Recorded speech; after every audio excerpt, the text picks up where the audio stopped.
पाकिस्तान और रूस अगले 10 साल के अंदर फेलियर स्टेट हो जाएंगे। और यह बात कितनी मायने रखती है, क्योंकि क्या यह किसी अमेरिकी नेता ने कही है या फिर किसी यूं ही उड़ते चलते हुए आ गई कोई घटना है। आज के सेशन में बहुत विस्तार पूर्वक चर्चा करेंगे। केवल यहां पाकिस्तान और रूस तो केवल टाइटल के अंदर लिखे गए हैं, बल्कि दुनिया भर की चर्चाएं आज के सेशन में होने वाली हैं। इसमें आपको यह भी पता चलेगा कि अमेरिका के अंदर स्थित एक थिंक टैंक ने, जिसमें दुनिया भर के बहुत सारे बुद्धिजीवी स्थित थे, उन्होंने भारत को लेकर क्या कहा है। क्या भारत भी आने वाले 10 सालों में एक फेलियर स्टेट हो जाएगा, क्या टुकड़ों में टूट जाएगा, या इसके अलावा एक बहुत बड़ा सवाल जो यहां पर निकल कर आता है भारत के लिए, क्या भारत यूनाइटेड नेशंस की परमानेंट काउंसिल में सीट ले पाएगा। इन तमाम बातों को लेकर वर्ष 2023 के अंदर एक सर्वे कराया गया है। उस सर्वे के अंदर पूछा गया है कि आपको क्या लगता है अगले 10 सालों में कौन सा देश सबसे जल्दी टूट जाएगा या खत्म हो जाएगा, कोलैप्स कर जाएगा।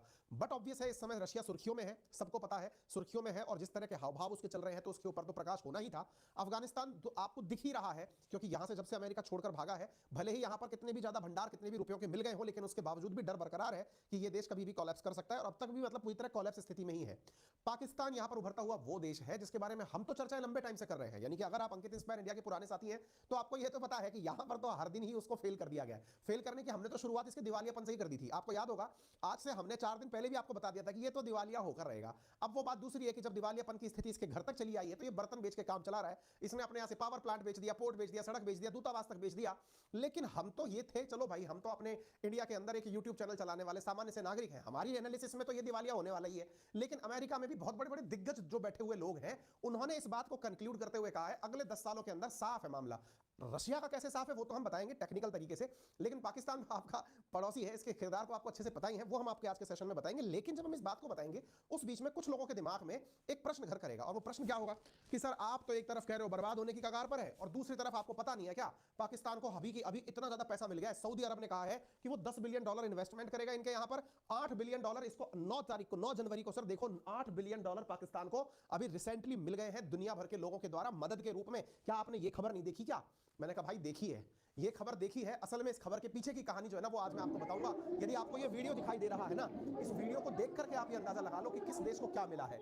यहाँ पर आप जिस देश के हालात देख रहे हैं, हालांकि स्थितियां कहीं भी ज्यादा अच्छी नहीं है, लेकिन ये स्थितियां दिखाने के लिए पर्याप्त है कि आप चाहे कितनी भी बड़ी बड़ी डींगे मारे, जहां अनाज के एक कट्टे के लिए, यानी कि एक अनाज के बैग के लिए लोग अपनी जान तक देने को तैयार हैं। आप देख सकते हैं किस तरह से लोग जूझ रहे हैं, छीना झपटी हो रही है एक बैग गेहूं आटे के लिए। आप यहां पर लोगों को देख सकते हैं छीना झपटी के अंदर लोगों को धकेल करके नाले में गिरते हुए आप देख सकते हैं। यानी कि पाकिस्तान के हालात भूख से बहुत ज्यादा विचलित हैं। ऐसी स्थिति में यदि कोई आकर के ये कह देता है कि इनको फ्लड रिलीफ के नाम पर $8 बिलियन मिल गया है, तो आज इसका भी विश्लेषण कर देंगे कि इनके साथ बहुत बड़ा वाला धोखा हो गया है। ये सोचकर गए थे कि हमको $8 बिलियन का लोन में $8 बिलियन की मदद मिल गई है, लेकिन असल में इनके साथ वहां जाके खेला हो गया। खेला क्या हुआ वो आज के सेशन में हम पूरा विश्लेषण करेंगे। पाकिस्तानी नागरिक भी अगर सुन रहे हो तो वो भी सुन ले कि आपके साथ खेला क्या हुआ है। हालांकि हमारे इस वीडियो का एनालिसिस पाकिस्तानी मित्र भी हमारे कर दे रहे हैं आजकल, कई हमारे शुभचिंतक वहां भी बैठे हुए हैं, वो भी बैठ करके हमारे वीडियो के नीचे कमेंट्री शुरू कर देते हैं। कोई नहीं, तो आप भी सुन लेना आपके साथ क्या खेला हुआ है। आज हमारा विश्लेषण जारी है, ठीक है। तो आप यहां पर देख लेना साहब, ये जो चीज आप देख रहे हैं यहां पर आपके सामने ये जो स्थितियां दिखाई दे रही हैं, ये दर्शाती है कि स्थितियां सामान्य तो नहीं है। भोजन के लिए भूख के हालात, और भूख की वाकई में स्थितियां विकट होती हैं, और ऐसी स्थिति में सरकारों को चाहिए कि वो इन पर पॉलिटिक्स ना करके सही समाधान ढूंढें। तभी तो यूनाइटेड नेशंस नहीं, इस बार अमेरिका की तरफ से बनाए गए एक थिंक टैंक ने, उसका नाम क्या है वो भी मैं आपको बताऊंगा, नाम है उसका एटलांटिक काउंसिल। एटलांटिक काउंसिल ने हाल ही में अपनी रिपोर्ट के अंदर यह हवाला दिया है और कहा है कि रशिया और पाकिस्तान 2033 तक पूरी तरह कोलैप्स कर जाएंगे।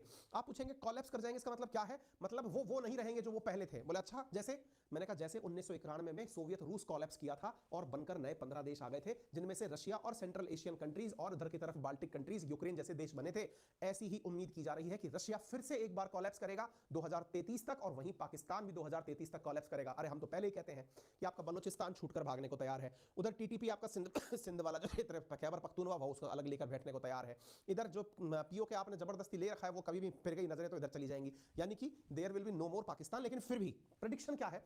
2033 का है। तो 2033 का प्रेडिक्शन कैसे बना वो भी हम आपको बताएंगे। कौन है ये थिंक टैंक जिसने ऐसी बात करी वो भी हम आज के सेशन में आपको बताएंगे। लेकिन आप सबसे एक छोटी सी गुजारिश है, इतना कंसंट्रेशन के साथ आप थोड़ा सा समय अगर निकाल कर आ चुके हैं तो एक 2 सेकंड का काम है, खट से जाइए, राइट हैंड कॉर्नर पर आपको एक सब्सक्राइब का बटन दिया हुआ है, उसको दबा दीजिए। एक भी पैसा नहीं लगता है उसमें, हाँ, लेकिन हमारा मोटिवेशन आसमान पर पहुंच जाता है। दूसरा काम इतना सा है, सब्सक्राइब कर रखा है और आपने वीडियो लाइक नहीं किया तो कर दीजिए। यकीन मानिए कंटेंट में मेहनत टीम ने जबरदस्त की है। ठीक है, चलिए आगे बताते हैं। तो ये कौन है जिसने ये जानकारी दी है? तो अटलांटिक काउंसिल है।